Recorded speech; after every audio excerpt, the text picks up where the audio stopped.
லவங்க லத்திக்கா செய்கிறதுக்கு 1 கப் மைதா எடுத்து வச்சுருக்கிறேங்க. சலிச்சு வச்சுருக்கிற மைதா மாவோட 2 டேபிள் ஸ்பூன் நெய் சேர்த்துக்கிறேங்க. இதில் 1 பிஞ்ச் பேக்கிங் சோடா சேர்த்துக்கிறேங்க. இது ஆப்ஷன். இப்போ இதை கலந்து விட்டுக்கலாம். இதில் தண்ணி சேர்த்துக்கிறேங்க. இப்போ இதை சப்பாத்தி மாவு பதத்துக்கு மிக்ஸ் பண்ணி எடுத்துக்கலாங்க. மாவு வந்து இந்த மாதிரி பக்குவத்துக்கு பிணைஞ்சு எடுத்துக்கோங்க. மூடி போட்டு மூடி வச்சுக்கலாம். லவங்க லத்திக்காக்கு உள்ளே வைக்கிற ஸ்டஃபிங் தான் பார்க்க போகிறோங்க. இதுக்கு ஸ்வீட்லெஸ் கோவா வந்து 1 கப் எடுத்து வச்சுருக்கிறேன். சுகர் வந்து 2லேருந்து 3 டேபிள் ஸ்பூன் சேர்த்துக்கலாங்க. நட்ஸும் உங்கள் விருப்பத்துக்கு ஏற்ற மாதிரி சேர்த்துக்கோங்க. இதில் எடுத்து வச்சுருக்கிற சுகரை சேர்த்துக்கிறேன். இதை கேரமலைஸ் பண்ணிக்கலாங்க.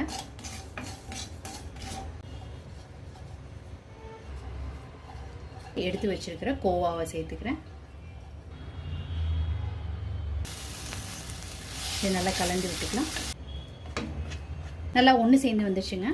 மிக்ஸ் பண்ண கோவாவில் வந்து ஏலக்காய் தூள் சேர்த்துக்கிறேன். நட்ஸு சேர்த்துக்கிறேங்க. இப்போ இது எல்லாத்தையும் ஒன்று சேர்த்து நல்லா மிக்ஸ் பண்ணி விட்டுக்கலாம். இந்த மாதிரி பிரித்து எடுத்துக்கிட்டாச்சு. இப்போ திரட்டிக்கலாம்.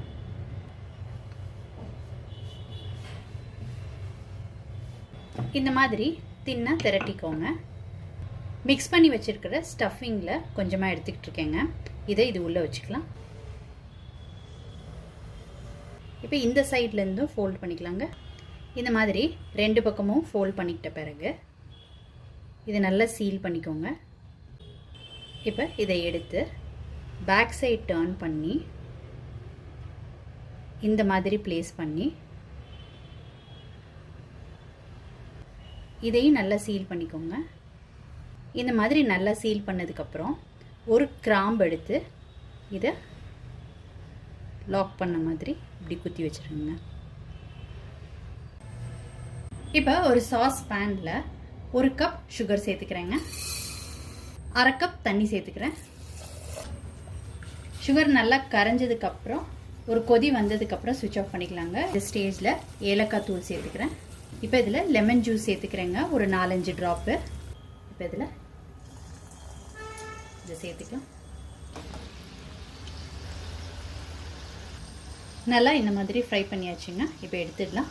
இப்போ ரெடி பண்ணி வச்சதை சுகர் சிரப்புக்குள்ளே சேர்த்துக்கிறேங்க. இது ரொம்ப நேரம் சுகர் சிரப்பில் இருக்கணும்னு அவசியம் கிடையாதுங்க. நல்லா திருப்பி விட்டுட்டு ஒரு 2 நிமிஷம் கழித்து எடுத்துருங்க. தீபாவளி ஸ்பெஷல் ரெசிபியாக லவங்க லத்திக்கா ரெடி பண்ணியாச்சுங்க.